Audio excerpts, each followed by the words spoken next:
After the latest revelations in the rape gang scandal, the trial of Southport murderer Axel Rudakabana, and an Iraqi refugee who burned a Quran was shot dead in Sweden, multiculturalism is well and truly back in the spotlight. I'm Emma Trimble, and this is GBN Originals. People are frustrated. They sense that something is stopping us from taking effective action against the biggest threats we face. So why is the government doubling down by taking an approach that will only exacerbate the problem? Deflection after major incidents like terror attacks follow a familiar pattern. The finger gets pointed at any number of things like social media or the availability of household cutlery. Conveniently, those things tend to be such and such an MP's pet subject or something that is easier to solve than the real problem. Remember how after an Islamist murdered MP Sir David Amess, Parliament focused all of its mental energy on social media as if their colleague had been murdered by a rogue tweet, and resolved that what they really needed to do was to just be a little bit nicer to one another. All before going on to rudely rebuff Sir David's daughter in her desperation to get to the bottom of the prevent failures that led to his death. Sometimes, however, there are incidents that are just so big and so wounding that they inconveniently defy the usual treatment. This week, ministers backed recommendations of a leaked Home Office report to increase the reporting of non-crime hate incidents such as Islamophobia. These non-crime crimes were conjured up not by Parliament, but by an unaccountable quango, the College of Policing. NCHIs can be as ridiculous as they are controversial, like when a man was reported for whistling Bob the Builder, or when a 9-year-old was investigated for calling another child a name at school. That's why the Conservative government limited the recording of NCHIs following a High Court ruling in the case of Harry Miller, who tweeted a limerick that someone didn't find funny. The judge, who said that the police's treatment of Miller interfered with his right to freedom of expression, was unequivocal. He said, "The effect of the police turning up at Miller's place of work because of his political opinions must not be underestimated. To do so would be to undervalue a cardinal democratic freedom. In this country, we have never had a Checker, a Gestapo, or a Stasi. We have never lived in an Orwellian society." If you think this surely must have been the death of NCHIs, then think again. More recently, the high-profile case of journalist Alison Pearson, who got a knock on the door from Essex Police over a tweet about two-tier policing, blew up so much that it caught attention from across the pond. At the time, and perhaps under pressure, Starmer said that the police should focus on what matters most. Yet now, when things are so fraught, the government seem to think it's time to double down. The Home Office report, which was commissioned by Yvette Cooper last summer, recommends breathing new life into NCHIs. It was produced by RICU, the somewhat shady Research, Informations and Communications Unit.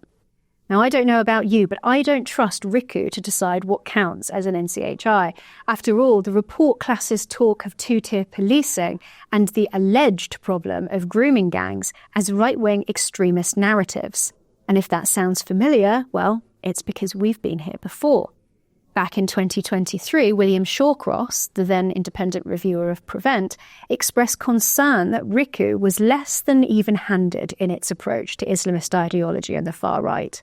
He said, "The bar for what RICU includes on Islamism looks to be relatively high, whereas the bar for what is included on extreme right-wing is comparably low." And the bar certainly was low.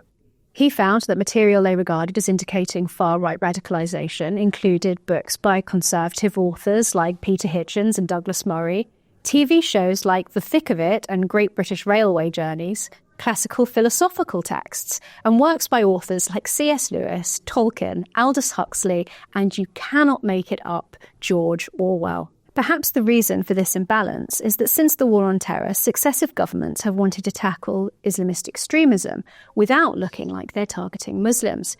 At one point, there was even talk within the police of ditching the term Islamist out of fear that it might encourage Islamophobia. But however far the bar is lowered, for what counts as far right, the numbers don't lie. Islamism remains responsible for 94% of deaths at the hands of terrorists since 1999, and so Shawcross urged the Prevent programme to focus on security, not political correctness. Douglas Murray has a term for this statistically unsupported equivalence drawn between Islamist and far-right threats: Rowleyism, after the current Met Commissioner, Mark Rowley, who you may remember from this little incident following the Southport riots. Are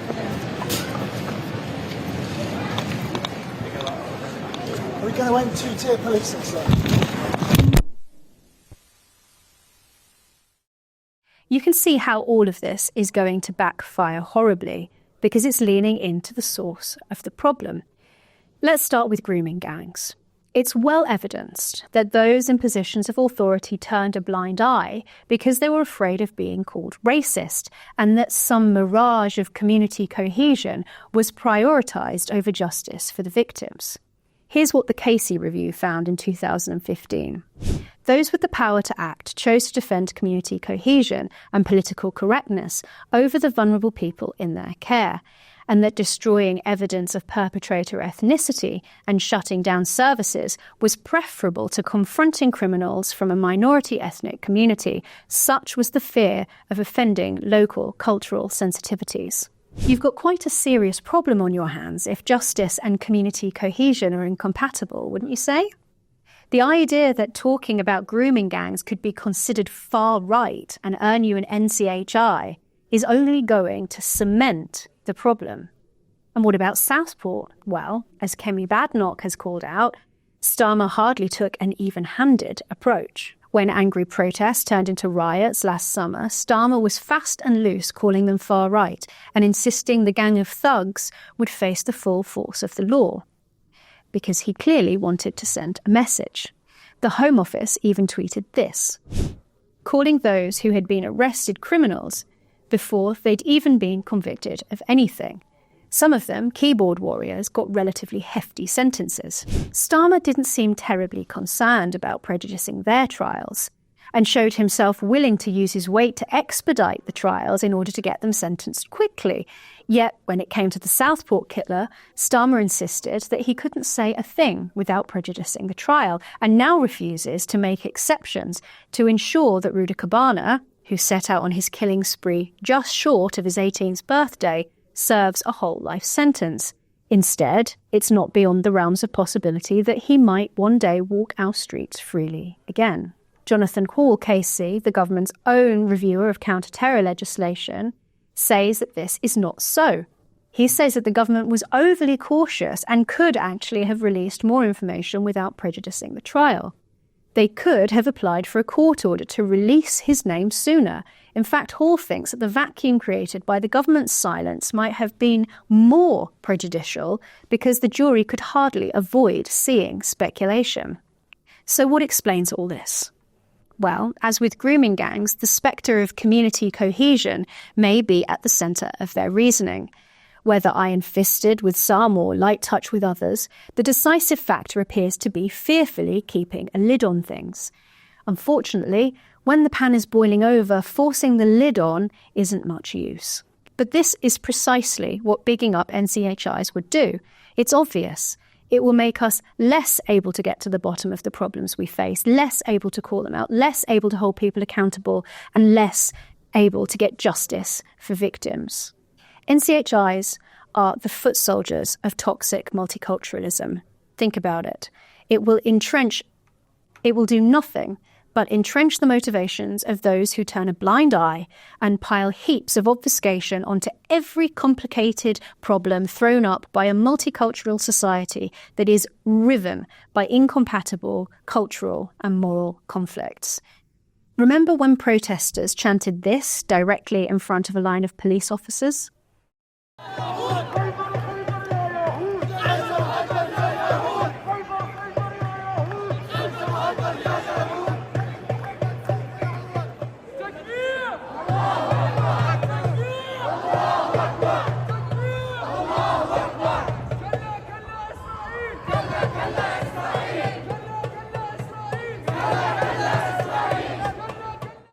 Jews remember Khaybar, the army of Muhammad is returning, refers to a 7th century massacre of Jews in Saudi Arabia. And there is plenty more footage where that came from. According to a new poll, half of Jews have considered leaving Britain because of anti-Semitism since the October 7th attacks. And is it any wonder? Do you remember this? There's a unit of people here now, and you've been escorted out of this area so you can go about your business, go where you like freely, or if you choose to remain here, because you are causing a breach of peace with all these other people, you will be arrested. They will discuss this with me. If I remain here, you will arrest me. Because your presence here is antagonising a large group of people, and we can't deal with all of them if they attack you, or because your presence is... Or what about this?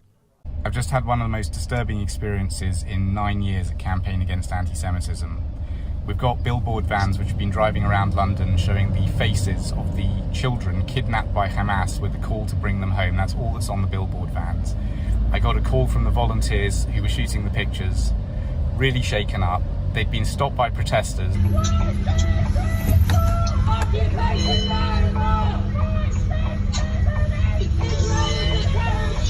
And then police had turned up and told them to turn off the billboards and clear out of central London. Otherwise, there would be, quote, a breach of the peace.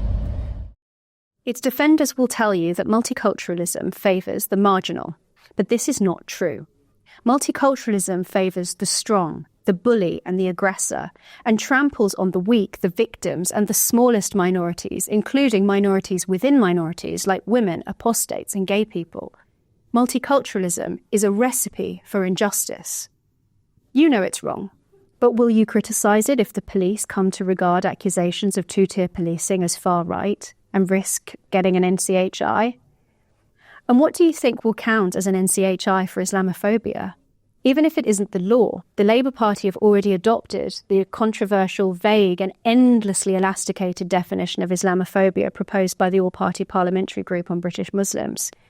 It defines Islamophobia as rooted in racism and as a type of racism that targets expressions of Muslimness and perceived Muslimness. Except Islam is not a race. What this does is protect a religion from criticism and shield extremists from scrutiny. Richard Walton, the former counter-terrorism chief, warned that it would cripple counter-terrorism. The accusation has been levelled against journalists investigating Islamist groups, against dissident Muslims who are critical of extremism, against those who have spoken out about grooming gangs, against the likes of Amanda Spielman when she was head of Ofsted for trying to tackle sex discrimination and segregation in schools, or against a head teacher who sought to ban children under the age of 8 from wearing hijabs. The UK is now the Western capital for Sharia law courts. There is evidence of these courts discriminating against women. Yet, as a campaign group told the inquiry into Sharia courts back in 2016, accusations of Islamophobia are used to silence those who try to expose it. And what about criticising Islam? Well, here is a line from the APPG report. The recourse to the notion of free speech and a supposed right to criticise Islam results in nothing more than another subtle form of anti-Muslim racism, whereby criticism humiliates, marginalises and stigmatises Muslims. We have seen time and time again how accusations of Islamophobia against non-Muslims are effectively the same as charges of blasphemy used against Muslims or ex-Muslims. It was a powerful coincidence that so many were defending multiculturalism's legacy on the 10th anniversary of the Charlie Hebdo massacre, when satirical journalists were gunned down by 2 Islamists in Paris, all because they mocked the Prophet Muhammad. In the decades since, a teacher in France has been beheaded after he was accused of showing an image of the Prophet Muhammad to his class. In the UK, a teacher from Batley remains in hiding with his family for the same reason. Salman Rushdie survived another attempt on his life 3 decades after the Ayatollah Khomeini issued a fatwa against him. And just this week, a refugee who burned a Quran in Sweden was shot dead during a live stream on TikTok. The victim's family were Iraqi Christians, victims of genocide at the hands of Islamic State. Here are some of the reactions. Yasma Mohammed, a human rights activist who escaped a forced marriage to an al-Qaeda operative, wrote this: "This is what happens when you appease extremists. This is what happens when you pander to those who hate freedom and the right to self-expression. You empower them to get bolder and to use violence to terrorize. Is that truth not obvious yet?" And here's ex-Muslim and renowned public intellectual Ayaan Hirsi Ali, who wrote, "Sweden wanted to become a moral superpower, but it is now a moral basket case. This is the umpteenth warning to the West.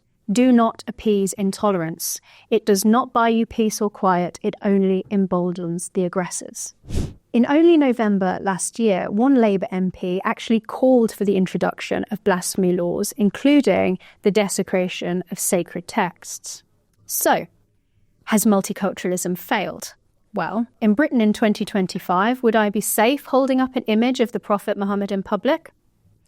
Would it require some level of bravery? Would I be arrested? What would happen if I burned a Quran? Are these questions controversial? Do they maybe make you feel a little uncomfortable? You know the answers. Multiculturalism has been the state ideology for managing the consequences of mass migration, and it has proved utterly useless. This is because it asks the state to withdraw judgment.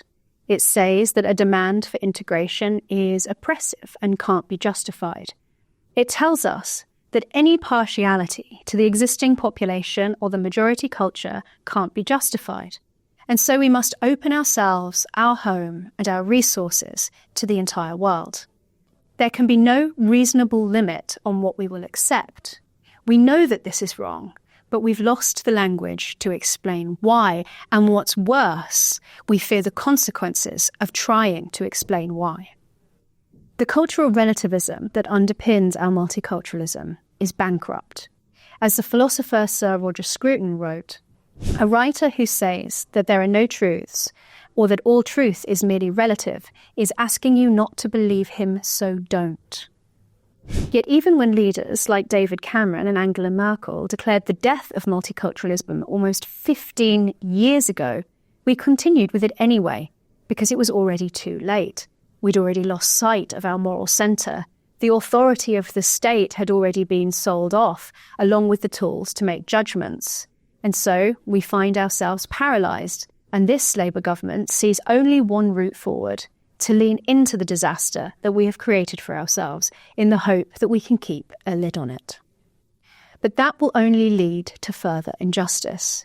According to new ONS figures, almost 5 million migrants are projected to come to the UK over the next 7 years, pushing the population up to 72.5 million by 2032. This, as Starmer says, he will not impose a cap on migration numbers. The populations of cities like Birmingham, Manchester and Liverpool could double as a result. We just learned that 1 in 12 people in London are illegal immigrants, and that in some boroughs, perhaps unsurprisingly, 76% of all social housing goes to foreign-born individuals over British nationals. We already know the situation is out of control. When Reform MP Rupert Lowe asked the Home Office how many people scheduled for deportation had absconded in the last 5 years, he was told that the Home Office didn't have the data. Even after she realised the faults of multiculturalism, Angela Merkel kicked off the migrant crisis for the whole of Europe when she proclaimed, "Wir schaffen das," we can do this.